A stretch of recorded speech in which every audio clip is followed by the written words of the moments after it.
8ನೇ ತರಗತಿ ಗಣಿತ ಅಧ್ಯಾಯ 4 ಚತುರ್ಭುಜಗಳು ಪುಟ ಸಂಖ್ಯೆ 114 ಕಂಡುಹಿಡಿಯಿರಿ ವಿಭಾಗದ ಪ್ರಶ್ನೆ 11.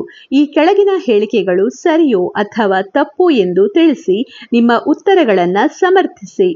ಪ್ರಶ್ನೆ 1. ಕರ್ಣಗಳು ಸಮವಾಗಿರುವ ಮತ್ತು ಪರಸ್ಪರ ಛೇದಿಸುವ ಚತುರ್ಭುಜವು ಒಂದು ಚೌಕವಾಗಿರಬೇಕು. ಈ ಹೇಳಿಕೆ ತಪ್ಪಾಗಿದೆಯಾ ಅಥವಾ ಸರಿಯಾಗಿದೆಯಾ ಅಂತ ನಾವೀಗ ನೋಡಬೇಕು.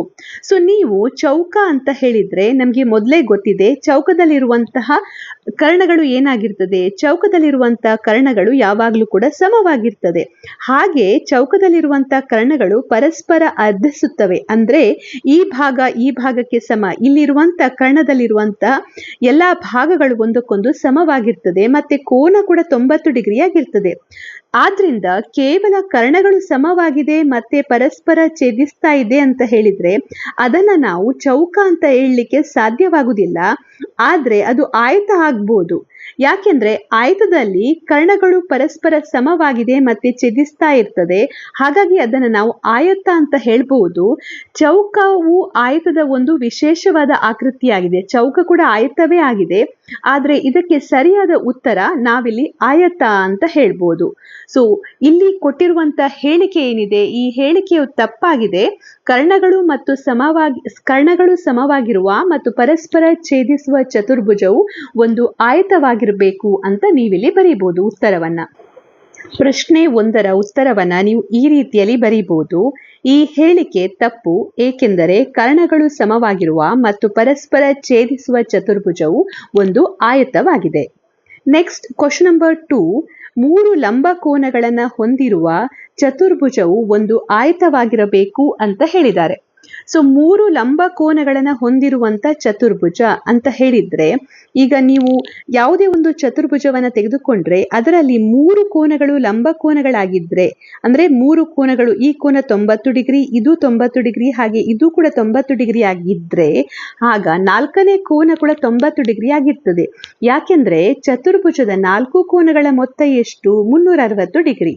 ಈಗ 3 ಕೋನಗಳು 90 ಡಿಗ್ರಿ ಆಗಿದೆ ಅಂತ ಹೇಳಿದ್ರೆ ಇದು ಟೋಟಲ್ ಆಗಿ ಎಷ್ಟಾಗ್ತದೆ? 270 ಡಿಗ್ರಿ ಆಗ್ತದೆ. ಸೊ 360ರಿಂದ ನೀವು 270 ಇಲ್ಲಿ ಕಳೆದಾಗ ನಿಮ್ಗೆ ಸಿಗುವಂತ ಉತ್ತರ ಎಷ್ಟು? ನಿಮ್ಗೆ ಸಿಗುವಂತ ಉತ್ತರ 90 ಆಗಿದೆ. ಆದ್ರಿಂದ ನಾವು ಹೇಳ್ಬೋದು ಈಗ 3 ಲಂಬ ಕೋನಗಳನ್ನ ಹೊಂದಿದ್ರೆ ಯಾವುದಾದ್ರೂ ಒಂದು ಚತುರ್ಭುಜ, ಆಗ ಅಲ್ಲಿ 4ನೇ ಕೋನ ಕೂಡ ಲಂಬ ಕೋನ ಆಗ್ತದೆ. ಆದ್ರಿಂದ ಅದೊಂದು ಆಯತವಾಗಿರ್ಬೇಕು ಎನ್ನುವಂತ ಹೇಳಿಕೆ ಸರಿಯಾದ ಹೇಳಿಕೆ ಅಂತ ನಾವಿಲ್ಲಿ ಹೇಳ್ಬೋದು. ಸೊ ಇದಕ್ಕೆ ಉತ್ತರವನ್ನ ನಾವೀಗ ಬರೆಯುವ. ಈ ಹೇಳಿಕೆ ಸರಿ, ಏಕೆಂದರೆ ಚತುರ್ಭುಜದ ಒಳಕೋನಗಳ ಮೊತ್ತದ ನಿಯಮದ ಪ್ರಕಾರ 4ನೇ ಕೋನವು ಕೂಡ ಏನಾಗಿರ್ತದೆ? 90 ಡಿಗ್ರಿ ಆಗಿರ್ತದೆ. 3 ಕೋನಗಳು 90 ಡಿಗ್ರಿ ಅಂದ್ರೆ ಟೋಟಲ್ ಆಗಿ ಅದು 270 ಆಗ್ತದೆ. ಸೊ 360ರಿಂದ ನೀವು 270 ಮೈನಸ್ ಮಾಡಿದ್ರೆ ನಿಮ್ಗೆ ಮತ್ತೊಂದು ಕೋನ ಕೂಡ 90 ಡಿಗ್ರಿ ಸಿಗ್ತದೆ. ಸೊ ಈಗ 4 ಕೋನಗಳು 90 ಡಿಗ್ರಿ ಆಗಿದೆ ಅಂತ ಹೇಳಿದ್ರೆ ಅದನ್ನ ಒಂದು ಆಯತ ಅಂತ ನಾವಿಲ್ಲಿ ಹೇಳ್ಬೋದು. ನಂತರ 3ನೇ ಪ್ರಶ್ನೆ. ಕರ್ಣಗಳು ಪರಸ್ಪರ ಅರ್ಧಿಸುವ ಚತುರ್ಭುಜವು ಒಂದು ಸಮಾಂತರ ಚತುರ್ಭುಜವಾಗಿರಬೇಕು ಅಂತ ಹೇಳಿ ಇಲ್ಲಿ ಕೊಟ್ಟಿದ್ದಾರೆ. ಸೊ ಕರ್ಣಗಳು ಪರಸ್ಪರ ಅರ್ಧಿಸುವಂತ ಚತುರ್ಭುಜವು ಒಂದು ಸಮಾಂತರ ಚತುರ್ಭುಜ ಅಂತ ಕೊಟ್ಟಿದ್ದಾರೆ.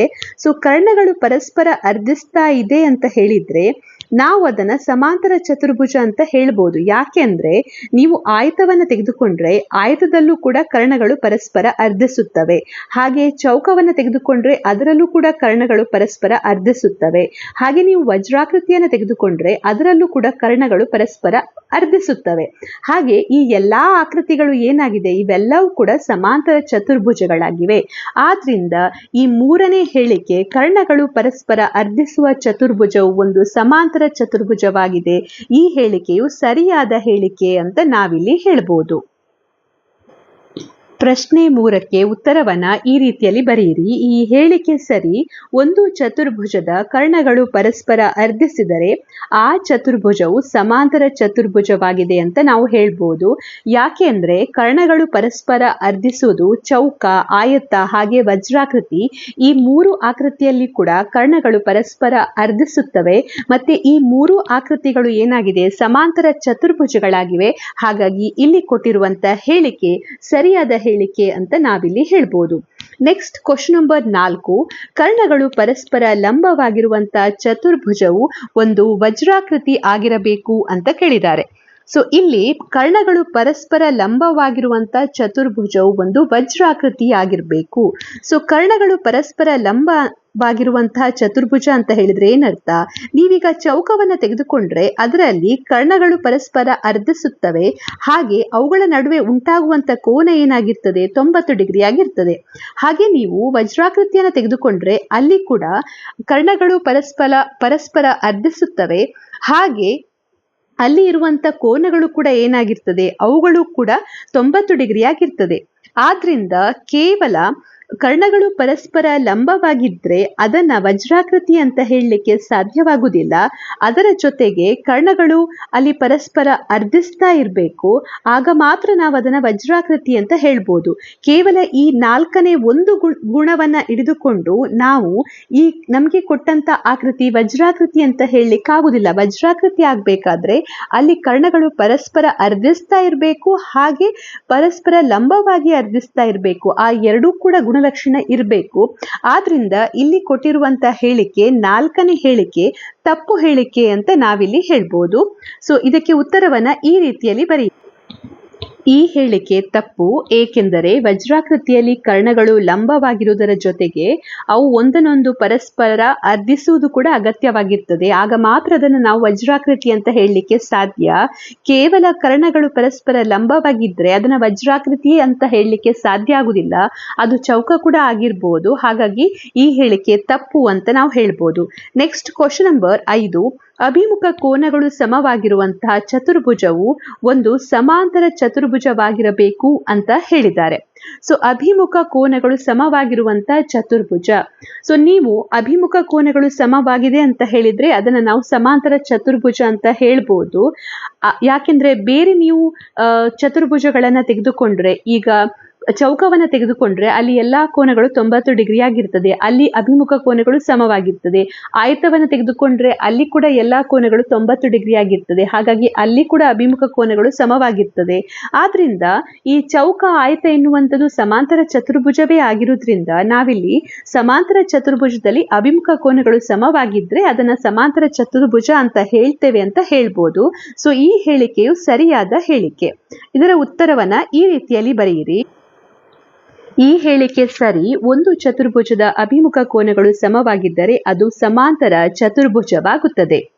ನೆಕ್ಸ್ಟ್ ಕ್ವಶನ್ ನಂಬರ್ 6, ಎಲ್ಲಾ ಕೋನಗಳು ಸಮವಾಗಿರುವಂತಹ ಚತುರ್ಭುಜವು ಒಂದು ಆಯತವಾಗಿದೆ ಅಂತ ಹೇಳಿದ್ದಾರೆ.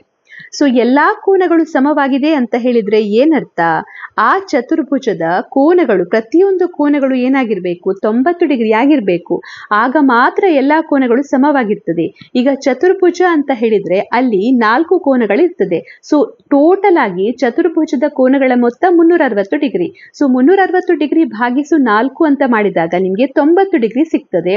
ಆದ್ರಿಂದ ಎಲ್ಲಾ ಕೋನಗಳು ಸಮವಾಗಿದೆ ಅಂತ ಹೇಳಿದ್ರೆ ಆ ಚತುರ್ಭುಜದ ಪ್ರತಿಯೊಂದು ಕೋನವು ಏನಾಗಿದೆ? 90 ಡಿಗ್ರಿ ಆಗಿದೆ ಅಂತ ಅರ್ಥ. ಸೊ 90 ಡಿಗ್ರಿ ಕೋನವನ್ನ ಹೊಂದಿರುವಂತ ಚತುರ್ಭುಜಗಳು ಯಾವುದೆಲ್ಲ ಇದೆ? ಚೌಕ ಇದೆ, ಹಾಗೆ ಆಯತ ಇದೆ. ಅದೇ ರೀತಿ ಚೌಕ ಎನ್ನುವಂಥದ್ದು ಏನಾಗಿದೆ? ಅದು ಕೂಡ ಒಂದು ವಿಶೇಷವಾದ ಆಯತವೇ ಆಗಿದೆ. ಹಾಗಾಗಿ ಇಲ್ಲಿ ಮೇಲೆ ಕೊಟ್ಟಿರುವಂತ ಈ ಹೇಳಿಕೆ ಏನಿದೆ, ಎಲ್ಲಾ ಕೋನಗಳು ಸಮವಾಗಿರುವ ಚತುರ್ಭುಜವು ಒಂದು ಆಯತವಾಗಿದೆ, ಈ ಹೇಳಿಕೆಯು ಸರಿಯಾದ ಹೇಳಿಕೆ ಅಂತ ಹೇಳ್ಬೋದು. ಇದರ ಉತ್ತರವನ್ನ ಈ ರೀತಿಯಲ್ಲಿ ಬರೆಯಿರಿ. ಈ ಹೇಳಿಕೆ ಸರಿ. ಎಲ್ಲಾ 4 ಕೋನಗಳು ಸಮವಾಗಿದ್ದರೆ ಪ್ರತಿಯೊಂದು ಕೋನವು 360 ಡಿಗ್ರಿ ಭಾಗಿಸು 4 ಅಂದ್ರೆ 90 ಡಿಗ್ರಿ ಆಗ್ತದೆ. ಮತ್ತು 4 ಲಂಬ ಕೋನವನ್ನ ಹೊಂದಿರುವಂತ ಚತುರ್ಭುಜವನ್ನ ನಾವು ಆಯತ ಅಂತ ಹೇಳ್ತೇವೆ. ಹಾಗಾಗಿ ಈ ಹೇಳಿಕೆಯನ್ನ ಸರಿಯಾದ ಹೇಳಿಕೆ ಅಂತ ಹೇಳ್ಬೋದು. ನೆಕ್ಸ್ಟ್ ಕ್ವಶನ್ ನಂಬರ್ 7, ಸಮದ್ವಿಬಾಹು ತ್ರಾಪಿಜ್ಯಗಳು ಸಮಾಂತರ ಚತುರ್ಭುಜಗಳಾಗಿವೆ ಅಂತ ಕೊಟ್ಟಿದ್ದಾರೆ. ಸೊ ಸಮದ್ವಿಬಾಹು ತ್ರಾಪಿಜ್ಯ ಅಂತ ಹೇಳಿದ್ರೆ ಅದು ಯಾವ ರೀತಿಯಲ್ಲಿ ಇರ್ತದೆ? ಈ ರೀತಿಯಲ್ಲಿ ಇರುವಂತಹ ಚತುರ್ಭುಜಗಳನ್ನ ನಾವು ಸಮದ್ವಿಬಾಹು ತ್ರಾಪಿಜ್ಯ ಅಂತ ಹೇಳ್ತೇವೆ. ಇಲ್ಲಿ ಏನಾಗಿರ್ತದೆ? ಇಲ್ಲಿ ಅಭಿಮುಖ ಬಾಹು, ಒಂದು ಜೊತೆ ಅಭಿಮುಖ ಬಾಹುಗಳು ಏನಾಗಿರ್ತದೆ? ಸಮಾಂತರವಾಗಿರ್ತದೆ. ಹಾಗೆ ಒಂದು ಜೊತೆ ಅಭಿಮುಖ ಬಾಹುಗಳು ಸಮವಾಗಿರ್ತದೆ. ಈಗ ನೀವು ಇಲ್ಲಿ ಚಿತ್ರದಲ್ಲಿ ಕಾಣ್ಬೋದು ಆರೋ ಮಾರ್ಕ್ ಅನ್ನು ಕೊಟ್ಟಿರುವಂತದ್ದು ಇದು ಸಮಾಂತರವಾಗಿದೆ, ಈ ಗೆರೆಯು ಇದಕ್ಕೆ ಸಮಾಂತರವಾಗಿದೆ. ಹಾಗೆ ನೆಕ್ಸ್ಟ್ ಈ ರೀತಿಯಲ್ಲಿ ಕೊಟ್ಟಿರುವಂತದ್ದು ಇದು ಏನಾಗಿದೆ, ಈ ಗೆರೆಯು ಇದಕ್ಕೆ ಸಮವಾಗಿದೆ. ಸೊ ಈಗ ಇಲ್ಲಿ ಕೊಟ್ಟಿರುವಂತದ್ದೇನು, ಸಮದ್ವಿಬಾಹು ತ್ರಾಪಿಜ್ಯಗಳು ಸಮಾಂತರ ಚತುರ್ಭುಜ ಅಂತ ಕೊಟ್ಟಿದ್ದಾರೆ. ಸಮಾಂತರ ಚತುರ್ಭುಜವನ್ನ ನೀವು ಗಮನಿಸಿದ್ರೆ ಸಮಾಂತರ ಚತುರ್ಭುಜದಲ್ಲಿ ಏನಾಗಿರ್ತದೆ, ಅಭಿಮುಖ ಬಾಹುಗಳು ಸಮಾಂತರವಾಗಿರ್ತದೆ. ಅಂದ್ರೆ ಅಲ್ಲಿ ಸಮಾಂತರವಾಗಿರುವಂತ ಅಭಿಮುಖ ಬಾಹುಗಳು ಎರಡು ಜೊತೆ ಇರ್ತದೆ, ಒಂದು ಈ ಜೊತೆ ಹಾಗೆ ಇನ್ನೊಂದು ಈ ಜೊತೆ, ಅಂದ್ರೆ ಎರಡು ಜೊತೆ ಇರ್ತದೆ. ಆದ್ರೆ ಇಲ್ಲಿ ಸಮದ್ವಿಬಾಹು ತ್ರಾಪಿಜ್ಯದಲ್ಲಿ ಕೇವಲ ಒಂದು ಜೊತೆ ಮಾತ್ರ ಸಮಾಂತರವಾಗಿರುವಂತ ಬಾಹುಗಳು ಇರ್ತದೆ. ಆದ್ರಿಂದ ಇಲ್ಲಿ ಕೊಟ್ಟಿರುವಂತ ಹೇಳಿಕೆ ತಪ್ಪು ಹೇಳಿಕೆ ಅಂತ ನಾವಿಲ್ಲಿ ಹೇಳ್ಬೋದು. ಇದಕ್ಕೆ ಉತ್ತರವನ್ನ ಈ ರೀತಿಯಲ್ಲಿ ಬರೀರಿ.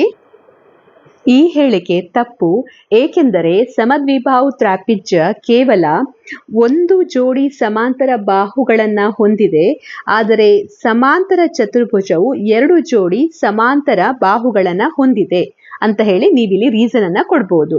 ಇಲ್ಲಿಗೆ ಈ ಅಧ್ಯಾಯವು ಮುಕ್ತಾಯವಾಗುತ್ತದೆ.